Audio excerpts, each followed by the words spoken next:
Good afternoon, ladies and gentlemen. Welcome to Inside Genesee. I'm Shane Hodges, and today my guest is candidate for Genesee County Sheriff, Matt Kroll. How are you doing today, Matt? I'm doing good. How you doing? Good to see you. It's good to see you. Thanks for having me. No problem. You know, it's exciting to me because with everything that's happened in our community and you see what's going on, there's a change coming. People are starting to pay attention. People who never voted are voting now. We're starting, it's plus with being an election year for president and everything, politics is at the top of everyone's mind, you know. Yes, a lot of changes need to be made. A lot of changes have been made, you know, and I think it's time, you know, especially with the sheriff's office in this county. We all know changes could be made for the better of this community. Shane, I'm all for change. However, there's negative change and there's positive change. There's healthy change and there's unhealthy change. And it's time for healthy, positive change. Yes, definitely. And it's such a critical time in our country as Americans, seeing what's going on with our police forces and our communities, that it seems like that line, the balance has gone. You know, and Absolutely. That's something that I think needs to be restored by us, the American people. We're bullied into this, we protect and serve, we are the people, America the strong, but if you look closely, it's the Americans who are being left out. Well, they've even been removing protect and serve off of patrol cars and off of literature and all that. So it's no longer protect and serve. It's almost like revenue. Right, you know, right. What can we do to generate more revenue? Right, and that's where you can tell the line has been blurred, because like we just were talking, every Monday morning in a district court near you, the cash registers are rolling. If not, fines, you know, and it's just abusive, I think. Well, even the people that are incarcerated for traffic violations, they're not incarcerated because of the traffic violation. They're incarcerated because they didn't pay the fine. Right. Right, imagine that. Caging you up because you didn't have the money. Exactly. Right. It doesn't make sense, which will, you know, the ripple effects, you can't work, you can't make no money, so catch-22, you're stuck. Exactly right. And I have a plan for that. That's what we need. Someone who's ready to attack the issues that are relevant. Not, you know, there's the budgets and the cars and the parades, but what's relevant for day-to-day life for the regular guy. Exactly. First of all, we have the overcrowding as a result of that in the county jailhouse, and then we have abusive situations in the county jailhouse, and it's against misdemeanor people. You know, it's a traffic violator, and he's getting beat up in the jail, and he's being incarcerated in the first place. And let's say impound the car, let him continue to work, let his family work it out with him, and either give him a ride to work or help him get his car out of impound, rather than destroying your entire life and locking you up. Let's lock the car up. Right, exactly. That's one way to keep you off the road until you can afford to pay, and you still have a chance to survive. Exactly. You know, and to pay that fine if that's what the judge imposes on. Right. That's exactly the type of refreshing change. Part of my plan. We need to see, and that's a great plan, you know, and I'm glad. That's mainly the reason why I wanted to get you in here and talk with you a little bit, is to let people know about Matt. What does Matt stand for, and what are his views and opinions on some of the things that are affecting our community. And I know for a fact, I've seen you myself, I know that you travel in a lot of the same circles, that you do a lot for water delivery, people of Flint, whatever you can do, you're there.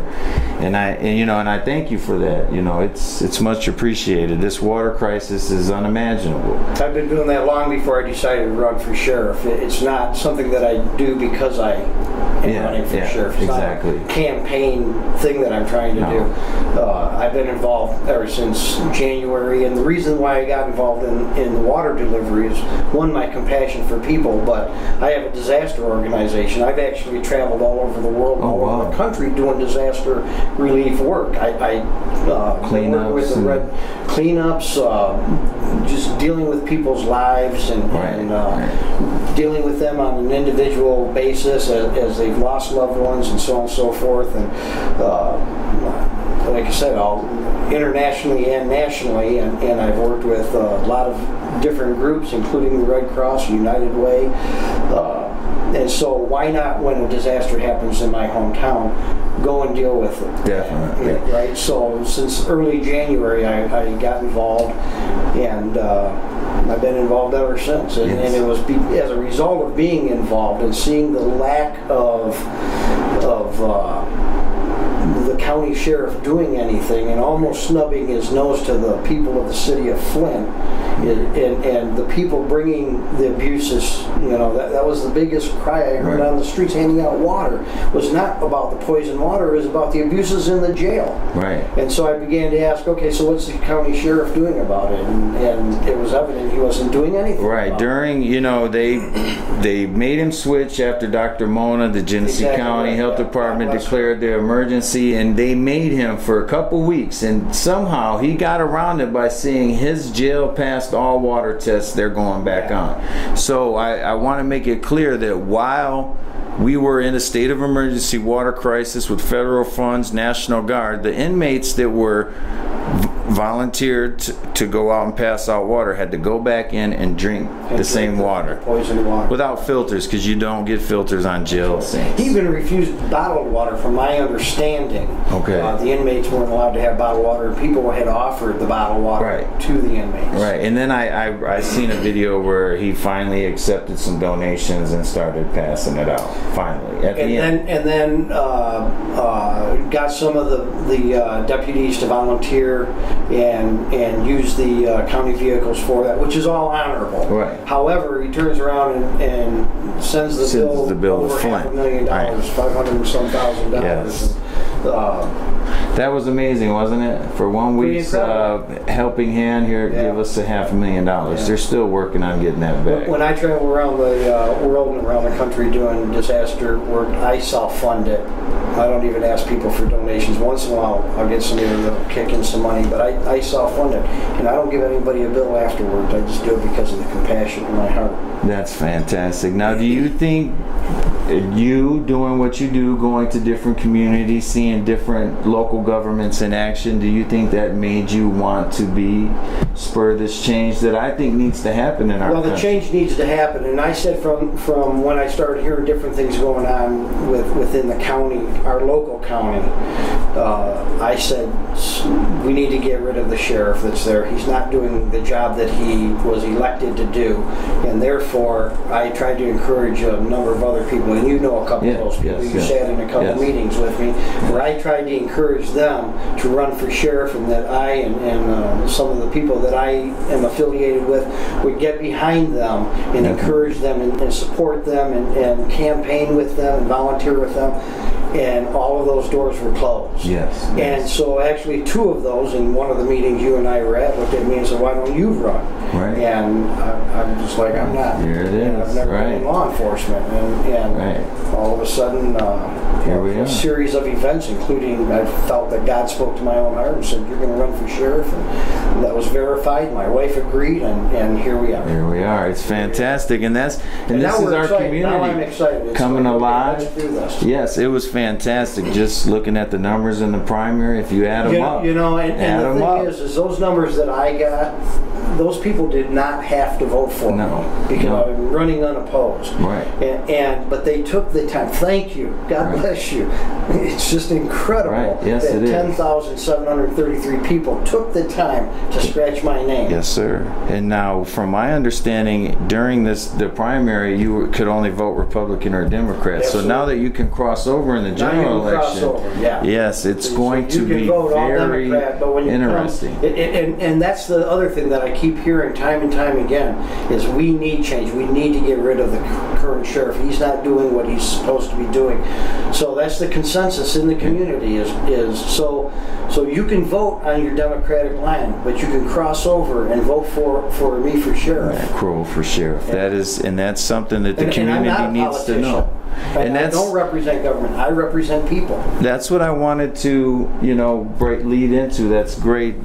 Tell us a little bit about you yourself. Where you're from? What have you been involved in? Well, I was raised in Milford, Oakland County, just south of here. I moved to Genesee County 33 years ago. I met my wife here.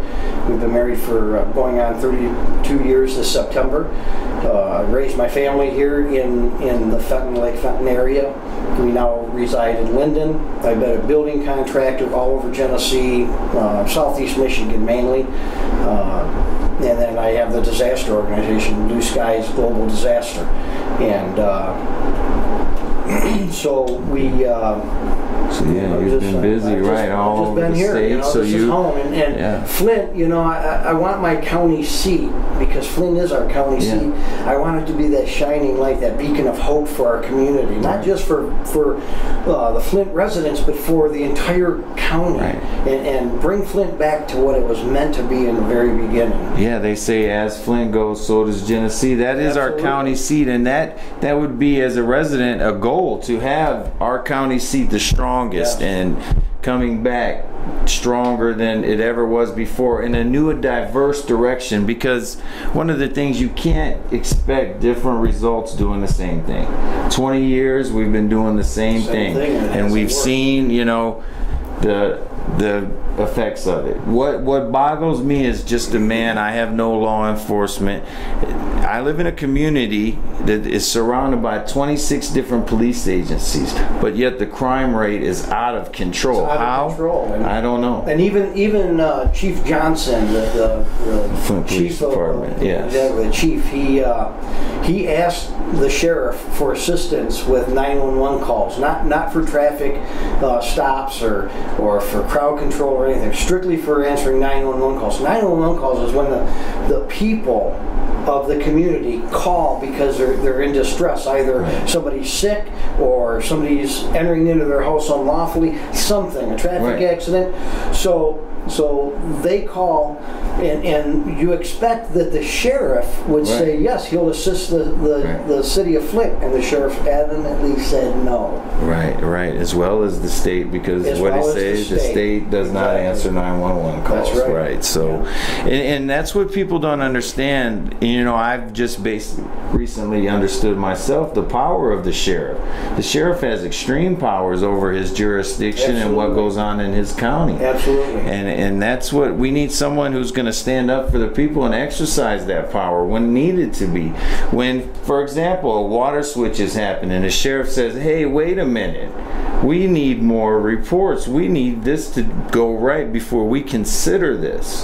The sheriff is the protector of the people, the defender of the liberties of the people. The sheriff is the only elected law enforcement in all of the United States. We don't elect any other law enforcement but the sheriff.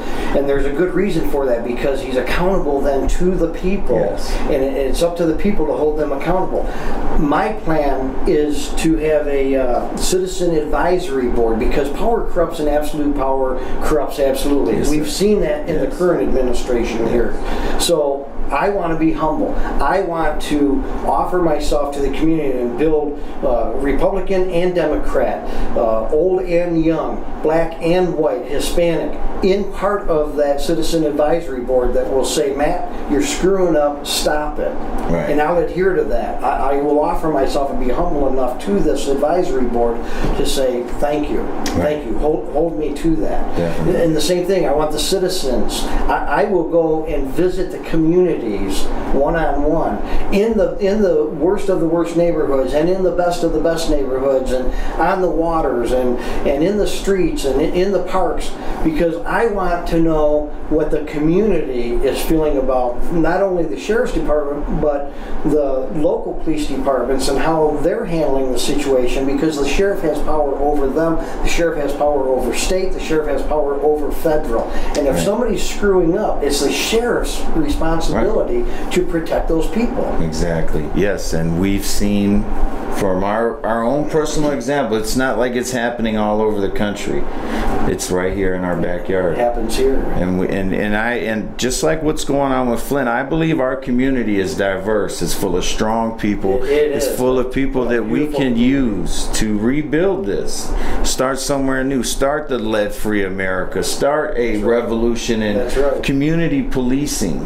Protecting and serving must go back on them cop cars, because that's what you're here for. for. That's it. That's why we pay you. You're our security force, so we can sleep safely at night. And, you know, and there's just so many things that could happen, but it just seems to be passed over. And one of the things that bothers me as a member of this community is, you see it, so much funding comes here. All these millions and millions in grants. Where is it going? And it's never reaches How the much bottom. water line do we have established so far to Right. bring fresh water to the folks here? Right, zero. It's just absolutely incredible. It's amazing. And they dumped it, national headlines, all that still. Yeah, absolutely. You know, and it's just a shame, and I want to thank you for stopping in today in a little quick video to Thank let you for people know about yourself. Thanks so much. If you're interested, you guys have a website? We do, yeah. You can just check us out on the website and get more information, including my platform, and that would be www.mattcroll4sheriff, and that's KROL4sheriff.com. All right. Thanks a lot, Matt. You All can right. also check us out on Facebook. and Yes, Twitter, Instagram, any of that stuff? yeah, we do. I don't know how to operate any of that stuff, though. I've learned. Yeah, Be patient with definitely. Definitely a curve. Yeah, Yes. We're good. All right, we're good. Okay, we're going to put the headphones